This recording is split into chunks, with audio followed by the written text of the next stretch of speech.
Hello and welcome to this particular module, debt stacking versus debt snowballing. So I'm going to explain how both these concepts will help you pay down a significant amount of debt in a short period of time. And they both have pros and cons. The moral of the story is whichever one you choose to use, you're going to get out of debt a lot faster than you would if you were just doing the normal terms that the lender or credit card company or whoever you borrowed the money from are suggesting that you follow, because they're in business at the end of the day to make money off of you and to keep you in debt for as long as possible with you paying the most amount of interest. So even if you find yourself at a place where you have a high interest rate, it's not really a big deal, because if you apply any one of these concepts or strategies, you will get out of debt and be able to save a lot more money over the long term. So let's go ahead and get into it, because there is a difference between debt stacking and debt snowballing. They both have pros and cons, as I already discussed, and it's really going to boil down to which one you're more comfortable with. So this system is going to teach you how to use both, and you want to choose which one you feel is best for you in your particular financial situation. All right, they're very similar, but they do have some differences. So, debt stacking.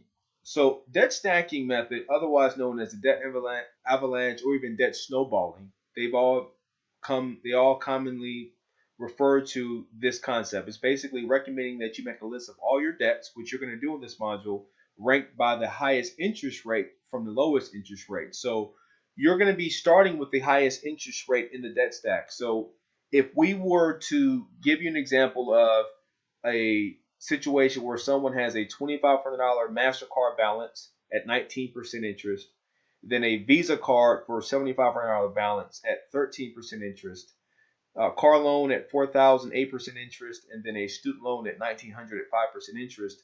What we want to do is start with the highest interest rate first, and then take that one once it's paid off, and then go on to the next one, then the third one, the fourth one, the fifth one, and so on and so forth. So one of the most powerful concepts about this is if you paid attention to the income shifting module, you should have additional cash flow that you can use towards, in this example, paying down debt.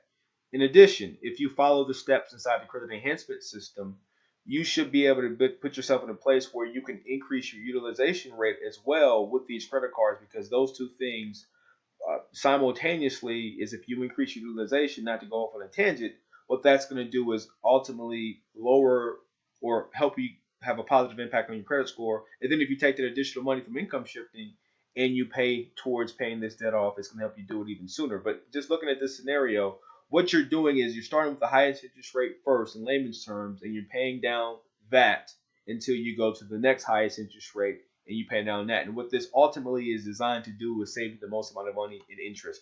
So just like I was saying, once you've wiped out the MasterCard, you tackle the Visa balance, and then because it has a lower balance, but it's probably going to take you a lot longer to repay the Visa because it has a higher balance. Remember, the balance is $7,500. But if you stick with it, whenever you're done, you can start paying off the rest of your debts with lower interest.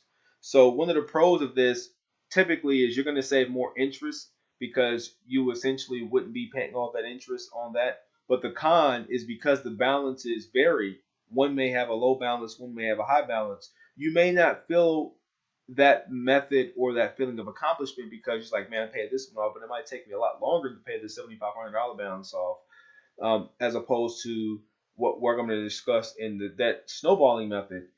And what that's going to do is start from the lowest from the highest. So according to the debt snowball method, you want to spare every penny. So every additional dollar that you have towards paying off the lowest balance, regardless of the interest rate. So we start with the lowest balance and we go up, kind of like we're starting like a really good amount of momentum.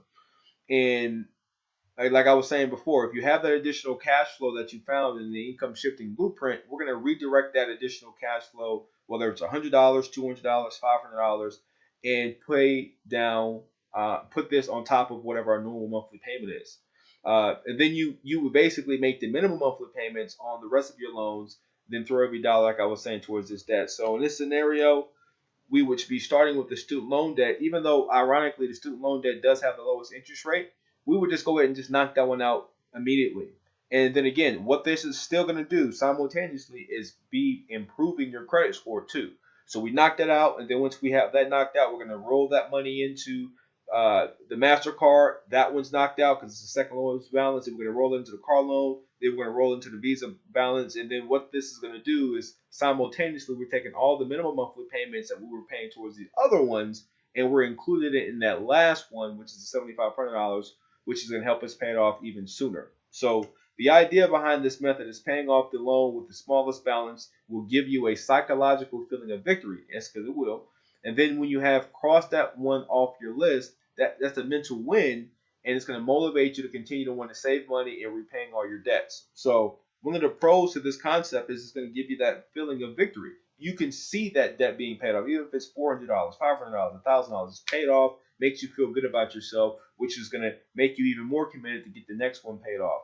The con is you'll probably pay a little bit more in interest compared to the debt stacking method. But in my humble opinion, I feel like this is the method most people need to go to and go through because it's more about the behavior and getting the feeling of success and accomplishment because it's going to force you to continue to go down this path. Okay, so pay attention to the rest of the videos and modules in this particular section because we want to attack debt. We don't want to have debt unnecessarily if we don't need it, and we want to make sure we're not paying unnecessary money and interest. All right, so I will see you in the next video. Hope this one was powerful for you. Talk to you soon. Bye.